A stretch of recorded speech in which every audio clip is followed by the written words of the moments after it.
តើបងប្អូនទាំងអស់គ្នាដែលប្រើតេតងជាមួយនឹង website ដូចជា Google ឬក៏ Chrome ណាពេលយើងប្រើយូរទៅយើងអាចបាន clear វាមានន័យថាយើងអាចបានសម្អាតវាបានលុបវានៅគាំងនៅជាប់ហ្នឹងធ្វើឲ្យវា space memory ទូរស័ព្ទរបស់យើងដែរអញ្ចឹងយើងចេះតែឆ្ងល់ថាមិនបានថតបន្តិចពេញចុចបន្តិចពេញឬក៏ធ្វើអីវាពេញវាលោតមកដាក់ថាពេញ memory ណាអញ្ចឹងយើងអត់ដឹងថាយើងប្រើទៅលើ Chrome លើ Google អីខ្លះយើងចុចទៅ website អីខ្លះចុច search រកមើល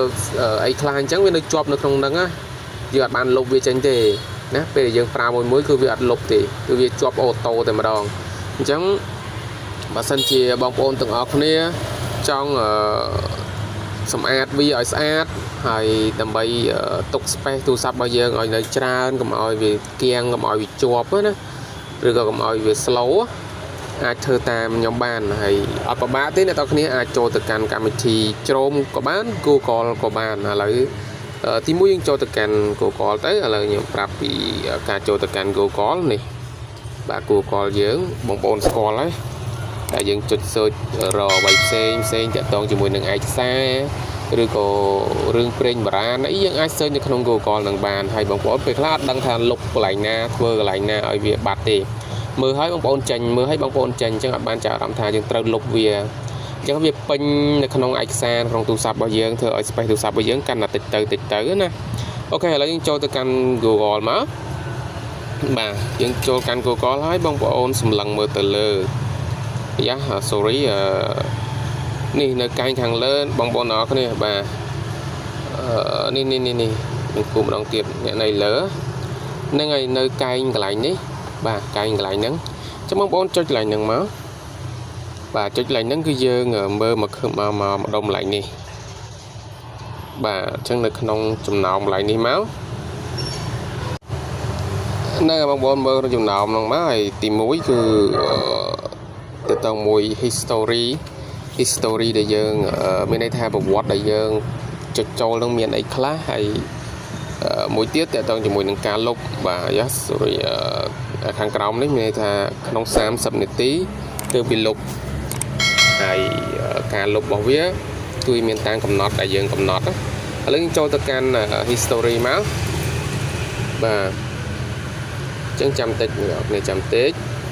បាទចូលទៅកាន់ history គឺនៅក្នុងតនេះគឺគេមានប្រាប់យើងហើយបាទទី1គឺការ delete auto មានន័យថា3ខែហ្នឹងគឺប្រហែលក៏វាលុបអស់ដែរ3ខែតែមកដល់3ខែទូរស័ព្ទរបស់យើងទៀងស្ដោកតែម្ដងបាទអញ្ចឹងហើយកន្លែងនេះគឺជាកន្លែង delete បាទនេះកន្លែងនេះជាកន្លែង delete អ្នកនរគ្នាកន្លែងយើង delete កម្មវិធី delete history ឥឡូវយើងអស់មើលសិនយើងអស់មកក្រោមមកអ្នកនរគ្នានេះឃើញទេឃើញមានច្រើន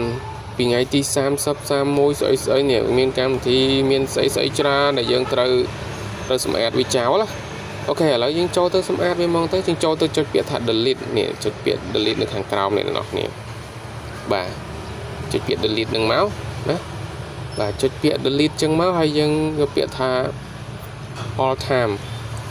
នៅក្នុងកន្លែងនេះគឺគេបញ្ជាក់ថានេះលុបនៅក្នុងថ្ងៃហ្នឹងដែលយើងប្រើថ្ងៃហ្នឹងយើងលុបថ្ងៃហ្នឹង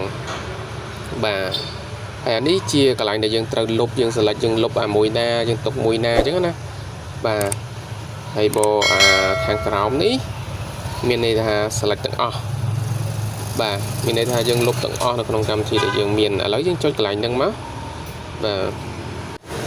បាទអញ្ចឹងយើងចុចកន្លែង delete ហ្នឹងមកអ្នកនរគ្នាចុចពឹបមកយើងចុចកន្លែង delete all បាទ delete all គឺនៅក្នុងហ្នឹងគឺវា select ឲ្យយើងហើយ